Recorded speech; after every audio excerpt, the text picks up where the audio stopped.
Saya nak bawa ni cerita tuan-tuan sebelum saya uraikan pasal ringgit Malaysia ni. PAS salahkan bersatu. Tuan Ibrahim terkejut PAS tak tawan Selangor pada PRN.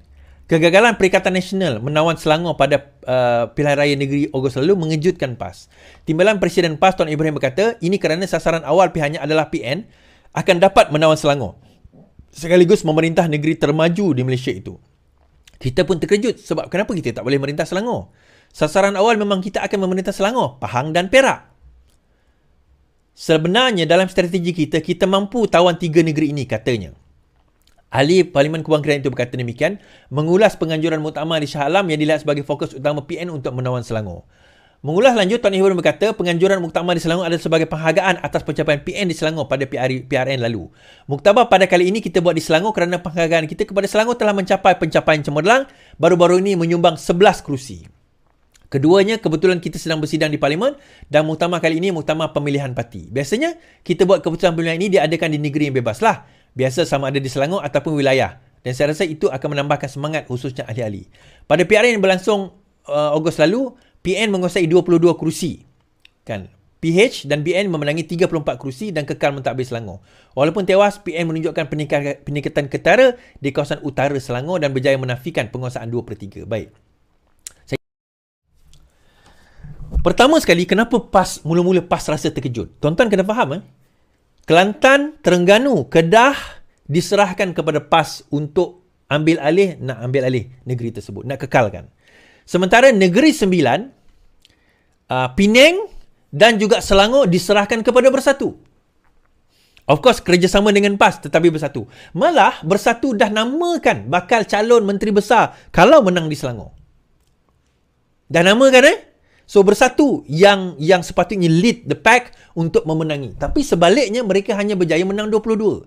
Dia kata saya terkejut. Dia bukan masalah terkejut tuan-tuan. Terkejut yang pertama kerana dana yang sudah diserahkan, dia diletakkan, yang sudah di spend di Selangor itu jumlah yang banyak. Saya ada beberapa data yang saya dapat. Satu video untuk iklan di Facebook saja, mereka spend puluhan ribu untuk satu video. Satu video puluhan ribu dia spend untuk iklan satu video. Sedangkan dia ada banyak video di Selangor sahaja. Sebab itu tak terkejut kalau dia spend untuk iklan juta. Dan kita tahu dia telah melantik company yang memang orang kata specialize dalam social media untuk nak uruskan benda ini. But fine. Dan yang kena take over benda itu adalah Bersatu. Isunya sekarang ini, mereka PAS sendiri menyalahkan Bersatu kerana gagal untuk menawan negeri Selangor. Dana dah dikeluarkan, jentera dah digerakkan, tapi mereka tak berjaya. Diorang tak berjaya nak pergi ambil. Dan menang pun, banyak bilangan kerusi yang menang dalam kadar yang sedikit. Maksudnya tak jauh beza. Walaupun spend so much, tetapi mereka tak berjaya nak mengambil negeri Selangor berbanding dengan Pakatan Harapan di negeri Selangor, tuan-tuan. Saya tahulah, saya ni penerangan. Kami tahulah berapa banyak kami spend. Tak melibatkan juta lah kita kata kepada iklan. Iklan, iyalah mungkin ada yang lain-lain dan sebagainya itu mungkin. Dana bendera, baju semua mungkin ambil juta. Tetapi kepada iklan tak bawa juta lah, saya tahulah saya dalam penerangan. Dia berbeza dengan apa yang dah di-spend oleh Perikatan Nasional. That's why dia terkejut. Dan sekarang ini, mereka membawa poin saya awal tadi, hilang keyakinan kepada Bersatu. Terutama dalam isu perkara yang menyentuh nak menang in the next election. And that is why it is important untuk kita faham, dia nak buat dekat Selangor ni, dia nak kena nampak, dia kena uruskan dengan strategi baru. Kan? Kena uruskan dengan strategi baru. Okay. Habis kat situ. Baik. Akhir sekali saya nak menyentuh soal ringgit, tuan-tuan. Mula saya malas nak sentuh soal ni, saya ingatkan semua orang faham. Tapi nampaknya ada juga walaupun pusing benda ni. Tak apalah. Mereka nak sangat kita cerita RM, kita cerita RM. Baik, betul. Ringgit jatuh ke tahap yang paling rendah dalam tempoh 20 lebih tahun. Dalam tempoh 25 tahun. Okey, ringgit jatuh ke tahap yang terendah berbanding dolar dalam 25 tahun. Ringgit dibuka lemah berbanding dolar Amerika dan jatuh ke paras terendah dalam tempoh 25 tahun. Pada jam 9 pagi tadi, mata wang tempatan menyusut pada nilai 4.76 berbanding USD. Penutupan Rabu pada 4.74. Ini adalah paras terendah sejak krisis keuangan 1997. Menurut laporan Bloomberg, prestasi hamba ringgit juga sejajar dengan penurunan mata wang Asia lain di tengah-tengah jangkaan bahawa Central Bank Reserve Persekutuan akan mengekalkan kadar faedah lebih tinggi. Ini menyebabkan pulangan pembendaraan Amerika Syarikat mencecah paras tertinggi dalam 16 tahun sejak 1997. Hasil pembendaraan Amerika Syarikat 10 tahun melonjak kepada 4.91%. Ia sekaligus menunjukkan bahawa premium inflasi sedang meningkat. Ia adalah prestasi seburuk di Asia tahun ini setelah yen, kata perkhidmatan berita keuangan itu. Yen lebih teruk daripada MYR, Malaysia Ringgit. Sementara itu, Ketua Ekonomi Kewangan Sosial Dato' Muhammad Afzan Abdul Rashid memberitahu menama kebimbangan utama dalam pasaran kini ialah konflik Palestin-Israel.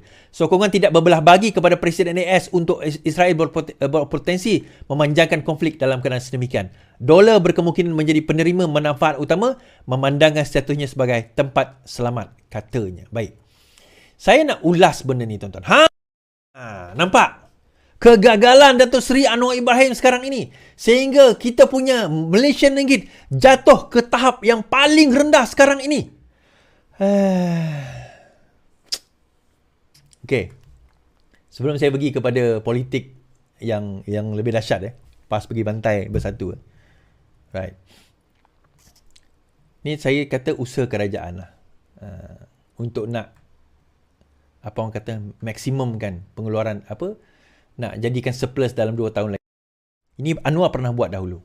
Bagi budak-budak yang baru nak up, dia tak tahu ni. Majlis Kerajaan dihadkan bagi program benar-benar perlu KSN. Bagi memastikan perbelanjaan kerajaan dibuat secara optimum, penganjuran acara, majlis keramaian rasmi, kerajaan, mesyuarat, seminar dan bengkel dihadkan bagi program yang benar-benar perlu sahaja.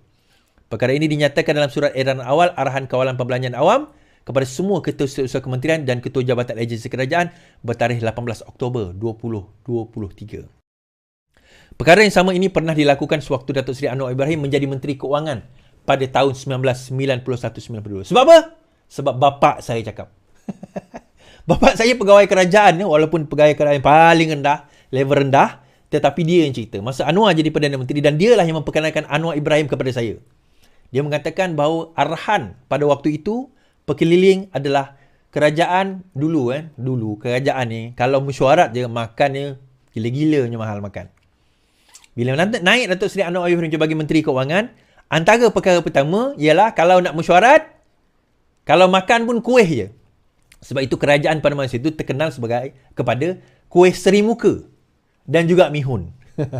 Dia ada pilihan, mihun, kuih seri muka. Tak boleh lebih. Kalau dulu, kerajaan ni tuan-tuan, kerajaan dulu lah kalau kita nak cerita zaman dulu dan saya tak tahulah zaman lepas tu. Kalau mesyuarat saja, 6 kali mesyuarat, 6 kali makan. 10 kali mesyuarat, 10 kali makan. 10 order yang berbeza. Sebab apa? Dapat projek. Ni Anwar Ibrahim kata, no. Yang membazir, kita potong. Kita caras. Kita cantas. Sebab itu dalam bajet kali ini, kalau kita lihat, yang tertinggi, bajet. Tetapi, kos untuk pengurusan rendah. Datuk Seri Anwar Ibrahim rendahkan kos pengurusan. Gaji wajib bayar lah. Yang mana hutang wajib bayar, yang mana sewa nak kena bayar ataupun mana-mana bayaran boleh bayar, itu kena bayar. Tetapi yang mana boleh potong, dia potong. Tetapi dia tingkatkan perbelanjaan dekat subsidi, dia tingkatkan perbelanjaan dekat bantuan rakyat, dia juga tingkatkan kepada pembangunan. Ini Anwar Ibrahim kalau korang nak tahu. Jadi yang kena ikat perut pegawai kerajaan. Tapi is bonus tu, dia akan ada gubahan kepada gaji. Gaji tu kena terima. Tetapi benda lain nak kena potong yang tak perlu. Contohnya mesyuarat sampai nak pergi overseas mesyuarat. Buat apa? Jangan kata tak ada. Ada mesyuarat sampai ke overseas. Paling kurang kalau yang itu pegawai atasan. Yang bawah bagaimana? Kita kena mesyuarat kat mana? Langkawi.